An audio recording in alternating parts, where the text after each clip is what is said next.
peine de retour au pays, le Premier ministre Bruno Tshibala Nzeze s'est remis au travail. Dans l'avant-midi de ce mardi 3 avril, il a effectué une visite surprise sur le chantier des travaux de l'érection du futur immeuble devant abriter le ministère de l'Agriculture situé au coin du boulevard du 30 juin et de l'avenue des Batetela. Cette descente du chef du gouvernement consiste à examiner l'état des lieux d'avancement des travaux lancés le 4 novembre 2017 dernier par rapport aux prévisions de 18 mois pour la fin de la construction. Le Premier ministre, qui en avait posé la première pierre en personne, tient à cœur la finalisation de cet ouvrage très utile pour l'installation du ministère de l'Agriculture au centre de plusieurs projets du gouvernement disposés à diversifier l'économie dans toutes ses filières. Les ingénieurs sur le site à l'œuvre est déterminé d'honorer le timing arrêté, malgré quelques contraintes mineures, s'emploie d'achever les engagements. Mais on a pris un peu de temps, côté procédure et permis de bâtir, on a traîné. Ça restait à peu près 2 mois. Après les travaux, réellement, ils ont commencé à 15 janvier. On est toujours dans le planning. C'était prévu 18 mois, mais on essaiera de le finir bien avant, espérons. S'il n'y a pas de problème, bien sûr. Et l'immeuble est à combien de niveaux? C'était CR plus 5, rez-de-chaussée plus 5 niveaux. Ce passage du Premier ministre Bruno Tshibala, improvisé, n'a pas manqué de provoquer un afflux de la population aux aguets de ses autorités.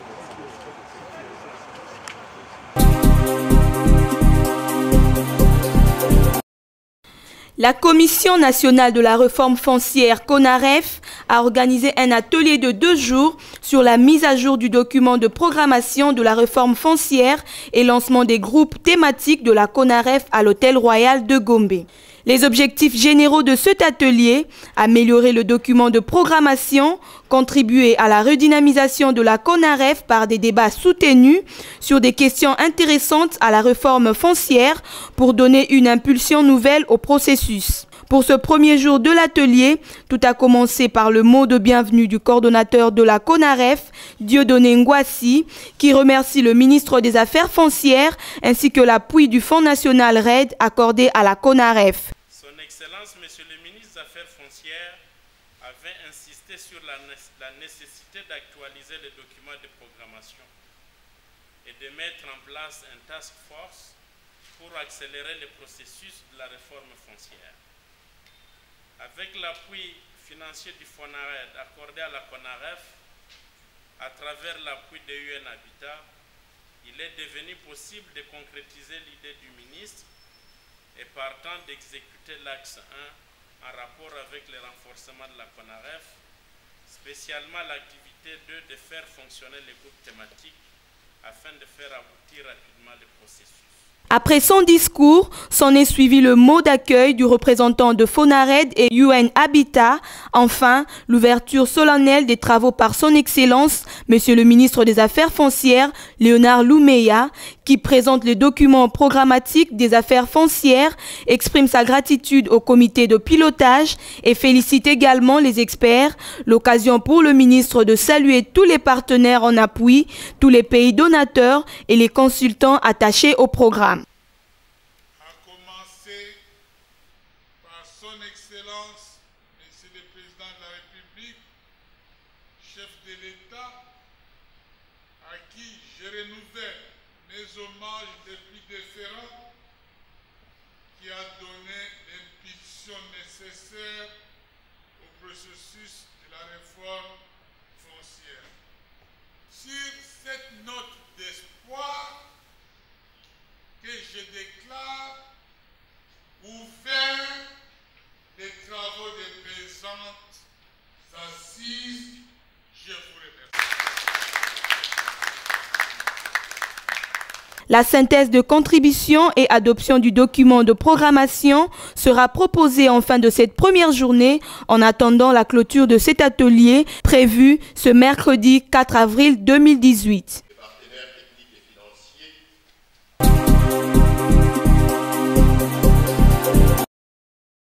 Le processus électoral en République démocratique du Congo, une question brûlante de l'actualité.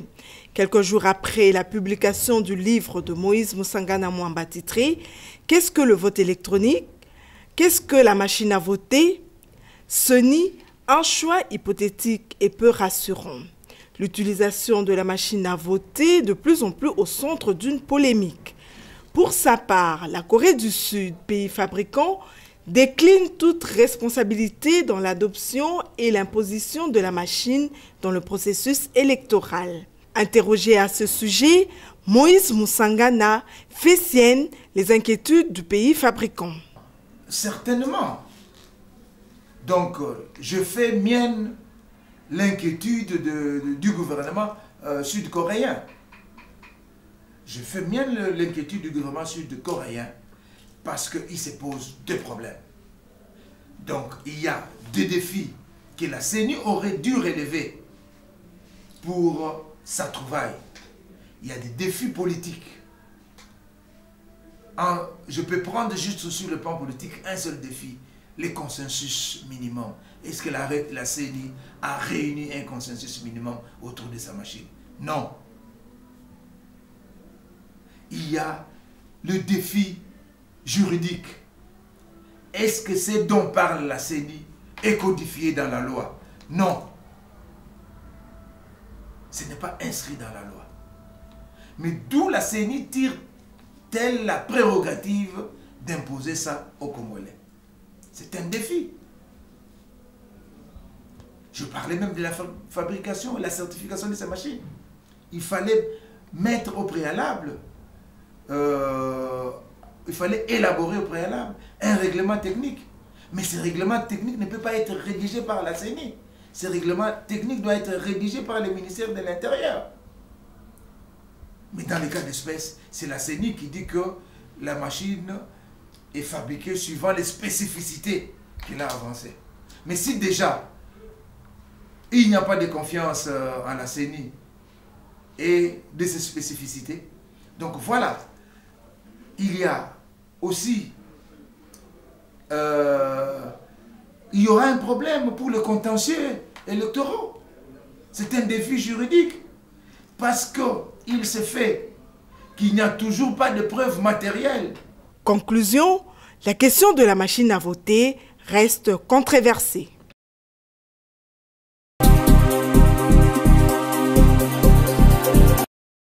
Roger Lumbala hausse le ton contre Joseph Olengankoy, président du CENSA.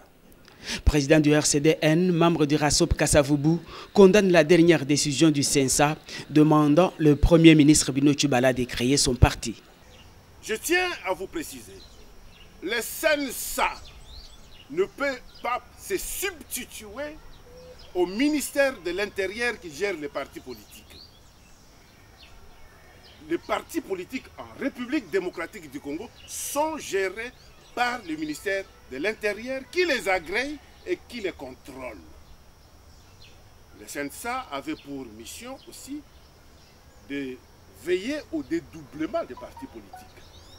Le rôle du CENSA aujourd'hui, c'est de chercher à trouver la calmie, la sérénité. Parce que nous devons aller aux élections. Ce n'est pas de mettre de l'huile sur le feu.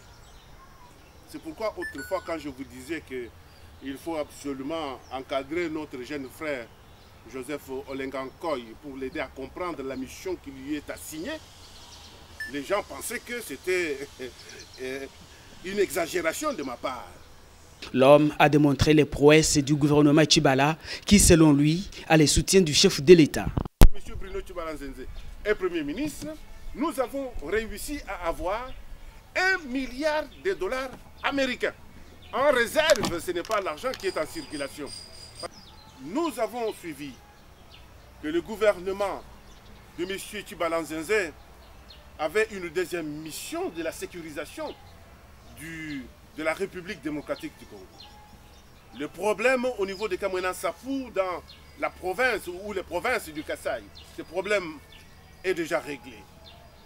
Et ça, encore une fois de plus, il faut mettre ça dans le positif, dans le bilan positif du gouvernement sur le plan de sécurité dans la ville de Kinshasa. Chacun voit actuellement que la situation se présente très bien. Vous pouvez vous promener jusqu'à des heures tardives. Les policiers ne vont pas vous déranger. Tout ça, c'est parce qu'il y a eu, au niveau du ministère de l'Intérieur, une situation impulsé par le Premier ministre, M. Tshibala Nzenze. Devant la presse, Roger Lumbala a précisé qu'il parle au nom des A13, alliance des 13 partis, membres du RASOP. Kasavubu. Trop, c'est trop. Trop, c'est trop. Déclaration de la communauté Congo face aux événements du 30 mars 2018 à Matadi. Le vendredi 30 mars 2018, la communauté nationale a vécu un drame sans précédent dans l'histoire du Congo central en rapport avec les événements malheureux enregistrés à Matadi lors de l'ouverture solennelle de la session ordinaire de mars 2018 de son assemblée provinciale. En effet, des inciviques non notamment identifiés ont attaqué sans retenue le siège de la première institution provinciale et caillassé les véhicules des autorités et autres invités conviés à la dite cérémonie. Plus grave encore, au-delà de dégâts matériels importants, il y a même eu mort d'hommes. La communauté Congo exprime ainsi sa plus profonde indignation. Elle condamne avec la dernière énergie ces actes de barbarie de notre époque et surtout lorsque l'on sait, d'après les recoupements faits, que ces inciviques ont été instrumentalisés. La communauté Congo exige ainsi qu'une enquête indépendante sérieuse soit diligentée pour établir les responsabilités et sanctionner les auteurs matériels et moraux des dits incidents conformément aux lois de la République. Au regard de la gravité des faits et en attendant l'intervention de la haute hiérarchie, que nous sollicitons du reste, ou l'implication responsable de l'Assemblée provinciale, nous exigeons que des mesures conservatoires soient prises contre les autorités politico-administratives de la province dont le silence coupable jusqu'à ce que jour est plus qu'éloquent sur leurs responsabilités qui aménise gravement l'image des marques de la communauté Congo, connue comme un peuple pacifique, conciliant et propre. À l'occasion, la communauté Congo demande que sa notabilité soit désormais consultée pour toute option importante concernant sa province. La communauté Congo s'engage enfin à dépêcher dans les tout prochains jours une équipe d'information à Matadi pour faire elle-même les constats.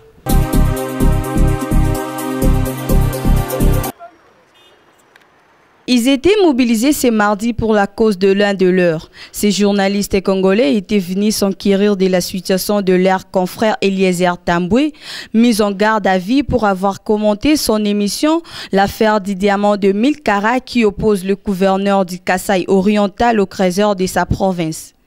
Prévu pour ce mardi 3 avril au tribunal de grande instance de la Gombe, l'audience n'a pas eu lieu à l'heure prévue.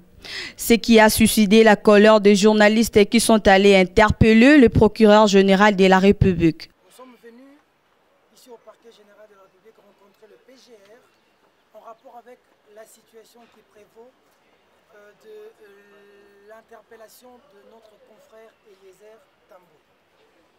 Nous venons de rencontrer les autorités du parquet général de la République en rapport avec cette situation. La manière dont Eliezer a été pris par mandat d'amener, emmené aujourd'hui au parquet, jusqu'aujourd'hui devenu prisonnier, est injuste, puisque nous n'avons pas reçu de convocation. La liberté étant la règle, la détention l'exception, nous avions demandé ici que la procédure soit respectée, mais puisque la maison est connue, les biens sont connus, l'endroit est connu et qu'Eliezer Tambwe n'est pas un voleur ou un fugitif, qu'ils viennent comparaître en citoyens libres. Nous ne refusons pas de procès, nous acceptons que le procès se tienne, mais qu'il ne soit pas détenu parce que selon les informations que nous avons, Eliezer doit être envoyé à Makala. C'est au regard de ces informations-là que nous sommes venus chez l'autorité pour que la procédure soit respectée.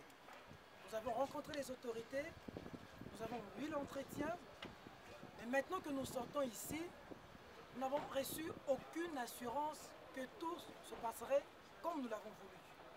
La délégation est entrée pour représenter tous les journalistes, Nous ne pouvons pas entrer et venir vous dire le contraire de ce qui s'est passé là-bas. Donc, nous devons tous rester debout, continuer la pression, rentrer au parquet pour que justice soit faite. On nous a tout simplement demandé ici de rentrer là-bas au parquet. Et donc, il n'y a pas de rêve à vendre à qui que ce soit. Le combat, il est dur. Eliezer a passé la nuit en prison de Pouzières. Nous continuons le combat et nous devons rentrer de l'autre côté. Pour rappel, le gouverneur Ngoï Kassanji, qui a saisi la justice, reproche à Eliezer Tambwe de l'avoir diffamé lors de son émission diffusée à Kinshasa.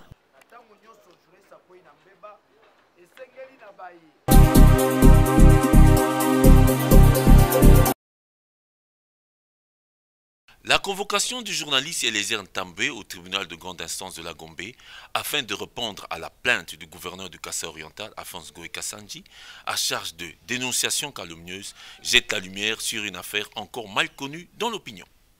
Toutefois, des sources tirées de certains journaux comme Forum des As numéro 5596 du jeudi 15 mars 2018 dernier, les faits à ce sujet rapportent que la Voix des Sans-Voix a eu à initier une conférence de presse pour faire entendre la version de deux creuseurs en conflit contre le gouverneur du Kasaï oriental qui est accusé de confisquer leurs diamants d'une valeur de 1000 carats.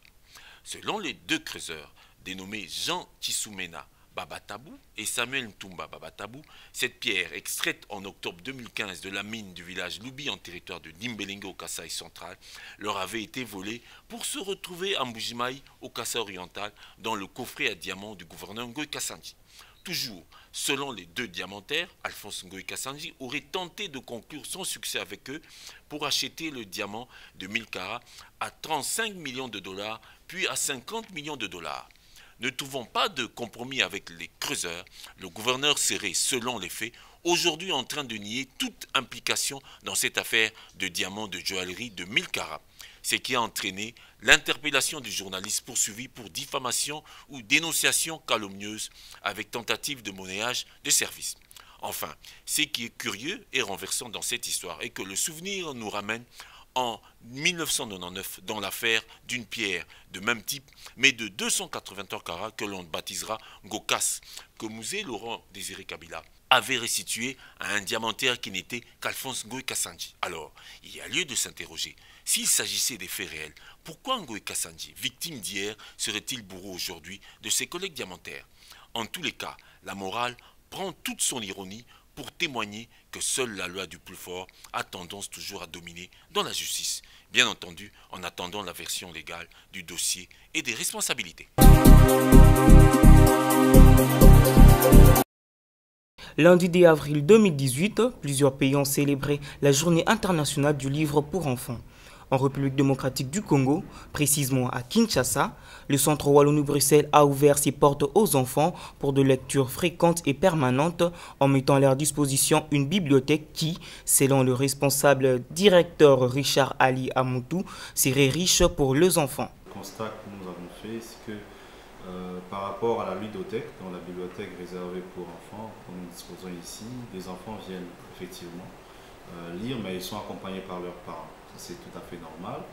Alors, très souvent, parce que ça tombe aux heures d'études des enfants, ce qu'ils font, c'est qu'ils viennent retirer les ouvrages et ils repartent avec. Donc, c'est un peu rare de voir que tout le long de la journée, que la bibliothèque soit remplie d'enfants. C'est au contraire au niveau de la salle pour adultes qui est remplie de monde, d'étudiants, de chercheurs. Mais pour l'espace jeunesse, les parents viennent, ils prennent des bandes dessinées, ils ramènent à la maison pour les enfants. Et nous sommes convaincus qu'à ce niveau-là, les enfants lisent parce qu'après, c'est après 2 semaines que nous ramènent le livre. Donc, de notre côté, en tout cas, par rapport aux activités que l'on organise pour les enfants aussi, on peut se dire oui, il y a quand même des parents qui font cette démarche-là d'amener les enfants ici pour lire. Et nous savons bien sûr qu'est-ce qu'on gagne, bien sûr, en lisant, parce que c'est la lecture qui a grandi l'âme, c'est la lecture qui forme l'homme. Voilà. Envie de faire de la lecture une priorité chez les enfants, des dispositions ont été prises par la Wallonie-Bruxelles afin d'équiper les écoles en livres et documents permettant à ceux-ci de s'épanouir. Je pense que nous déjà on on est en très bonne collaboration, partenariat avec beaucoup d'écoles ici à Kinshasa. On a une belle opération, on l'appelle opération Bibliomal, qui a un grand réseau de plus de 80 écoles. Donc on a de mal qui circulent d'école en école, de mal de livres.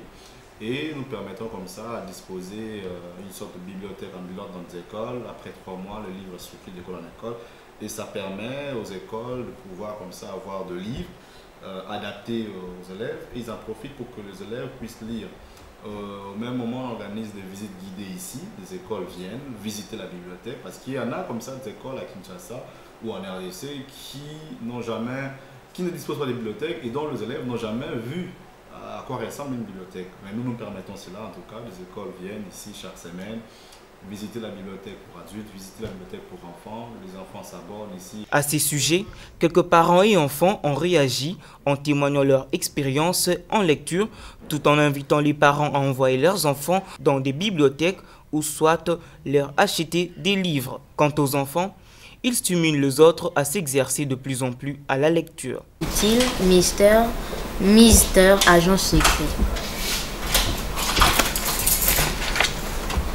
Ce jour-là, les chefs des services secrets convoquent Mister, son meilleur agent secret. Nous vous confions une mission de la plus haute importance.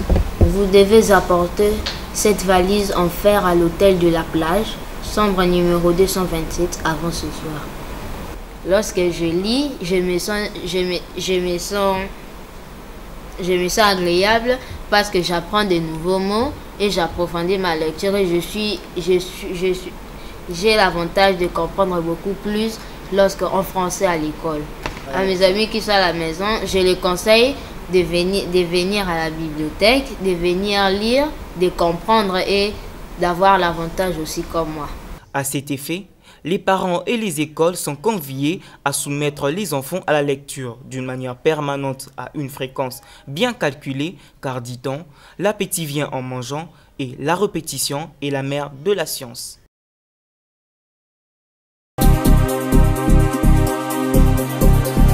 Macrocranie ou tête macrocéphale, communément appelée Kisimbi, est un excès du liquide crânien dans l'une des poches du cerveau. Cet excès entraîne le gonflement du crâne du nouveau-né. Malformation congénitale, l'anomalie apparaît dans la formation du fœtus à l'intérieur de la grossesse après la 15e semaine. Dr Trésor Ngamasata, neurochirurgien, explique les causes de cette pathologie.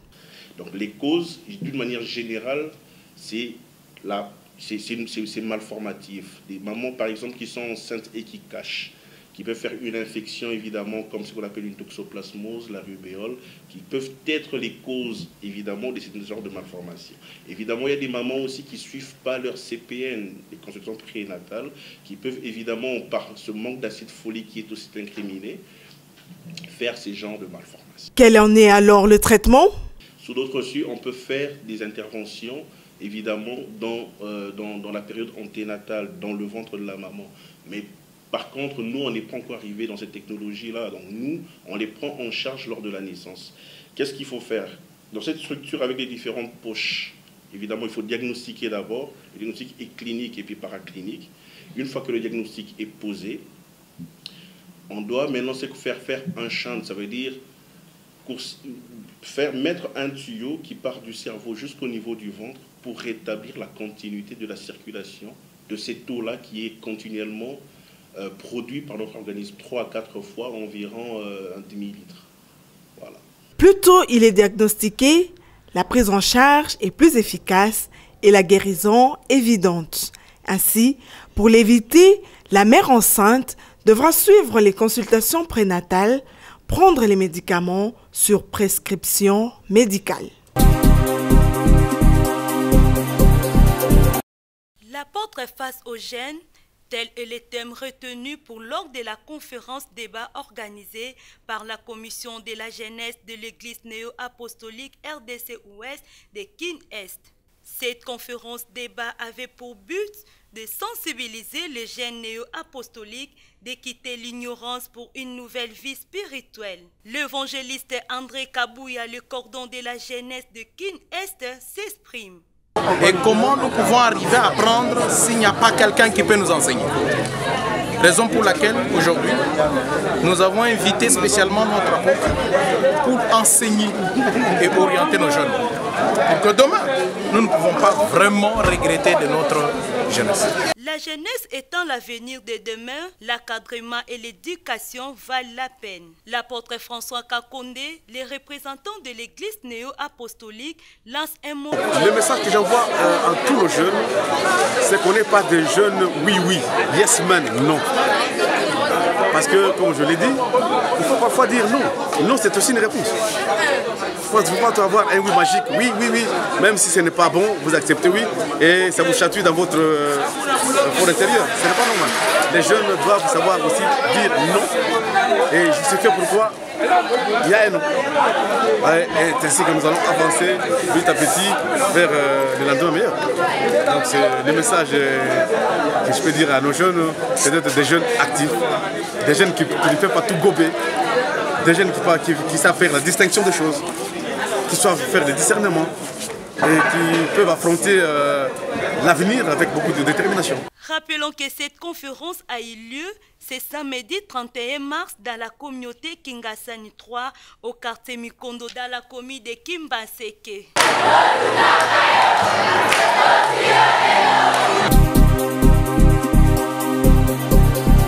C'est une figure légendaire de l'histoire négo-africaine qui s'en va avec le décès hier soir, lundi 2 avril 2018, de Winnie Madikizela Mandela à l'âge de 82 ans. Qui était Winnie Mandela? Femme de tête, divorcée de Nelson Mandela et mère de ses enfants, elle fut le symbole de la lutte contre l'apartheid pendant que son mari était en prison.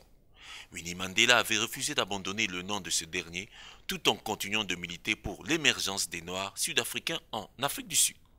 C'est grâce à la vigueur et à l'engagement de cette grande femme que la cause et le nom de Nelson Mandela furent popularisés dans le monde entier.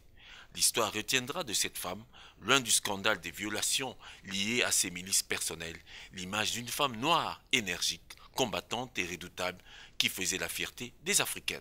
Puisse son âme reposer en paix.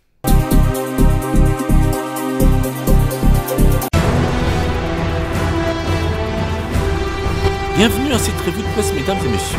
Il faut en finir avec la dépendance aux importations, recommande le ministre Jean-Lucien Poussin qui se lance dans la bataille, informe la prospérité qui se rapporte à la table ronde sur la promotion des exportations des produits congolais prévus du 2 au 4 avril au Pullman Hotel. C'est un défi qu'engage le ministre du Commerce extérieur qui entend faire de son ministère un des leviers de la croissance économique et du développement socio-économique du pays.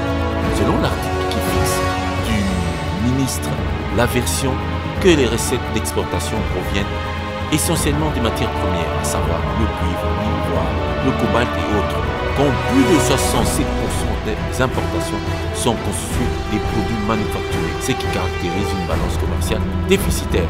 Donc, pour rompre à cette mauvaise tendance, il convient, énonce la prospérité, de réduire la dépendance, avis du ministre, des importations, c'est-à-dire produire localement en qualité qu'en quantité.